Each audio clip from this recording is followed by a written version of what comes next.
Hi, in this video, I'm going to talk about how could I help my writing make sense, how you could help your writing make sense through argument, outlining, introductions, and conclusions. All right, so first off, what is revising? Revising is updating your writing with your audience, editor, teacher, tutor, etc. The tutor can a lot of times function as a sounding board for these things.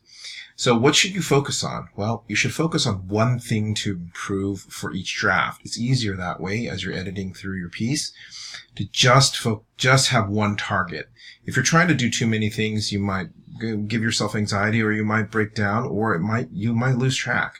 So just focus on one task at a time. You could make a list of tasks or things that you want to edit through each draft, each version of your paper. Focus on making your ideas clear for the first edit. Now remember, when you're going through that writing process, we're looking at specifically draft number 2, ideas and organization. Grammar, punctuation, formatting, that's the least concern, because once your ideas are, if your ideas are all mixed up as you're finalizing the ideas, you're going to make new formatting, grammar, or punctuation mistakes. So you want to take care of that at the end. This means looking at your ideas, your argument, your organization. We're just going to focus on the big things that matter most right now. Okay, so focus on your ideas. Ask yourself, what is the point I'm trying to make as you're reading through it? Your point is your side, and that is your thesis. Do you make that point? Do I make that point? Ask yourself this question. What side am I taking? Do I take a side? A lot of times you want to take that risk when you're writing a thesis to just jump in and take a side. Or just to make a point, make a judgment. A lot of times people aren't willing to do so, and that is a sign of a weak thesis. So you want to just do that. It's academics. It's not the end of the world. Take that risk. Take a strong position. Write from a different angle. Take a different or opposite perspective or point of view. Start from a different place. If you're trying to experiment with your writing, trying to make it more effective. Change the form of your writing. Sometimes just switching it to a different type of writing helps clarify what you're trying to do. So you turn your essay into a letter. Now you have a specific person that you're addressing, and that might make it a lot more coherent if you're just wandering around in your paper. Make your essay into a poem. That's interesting. That forces you to control and have economy of words, because you're trying to get your ideas across in a much more impacted form or way. Turn your essay into a list to see if that list actually makes sense logically. Essay into some sort of dialogue or script or screenplay, because a lot of times these things allow us to visualize an audience that we're talking to, and that helps us make our writing more efficient.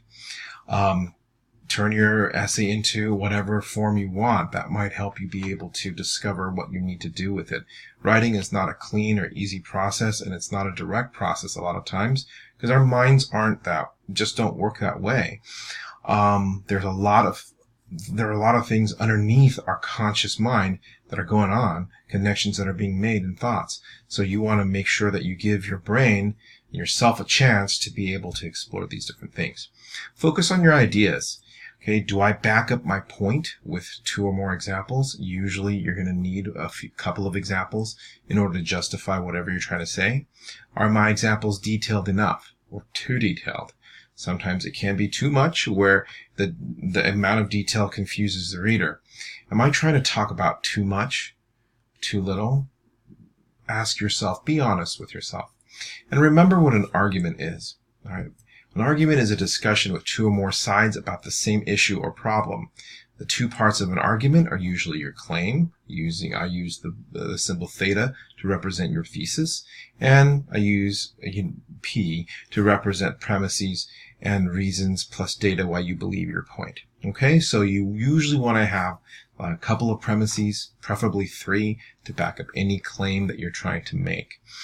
Your essay may be much more complicated, where your premise could be a little claim itself that has little premises to back it up.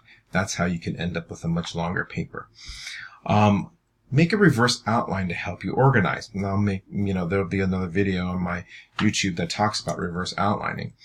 But like a reverse outline is just in general an outline of your ideas and examples you have already written down. That means reading your paper and then outlining what you've actually written to see what you need to do to improve. Okay, so there are different ways of doing it. So let me go ahead just generally to talk about reverse outlining. Read your current draft, identify the topics of each paragraph, list the topics you identified, update your outline by moving topics in an order that makes more sense, is easier to manage, and you want to take a look at that. Allow yourself to explore. Exploring means making mistakes. Allow yourself time to make mistakes and false starts. Allow yourself some time to pass before revision. That way your mind will reset. When you look at it again, you'll see all the holes in your argument and mistakes that you've made. If, as we're reading it, our mind is so engaged with what our writing is, it's as if whenever you're reading your document, it's as if there's an automatic hyperlink that you're looking at it, and immediately it sort of links to whatever's thought in your mind. So it makes sense as you're looking at it. But if you allow time to reset, as it were, and allow your mental cache to clear out, when you look at it again, you're going to end up seeing all the holes. Okay? This may mean having to change or scrap the whole structure to start fresh. So be aware of that. This is a painful process that it can be when you're going through and looking at what you're trying to do. So be open to that. It may be frustrating, but this is the way that you're trying to make it more organized. Okay? Good luck in your writing.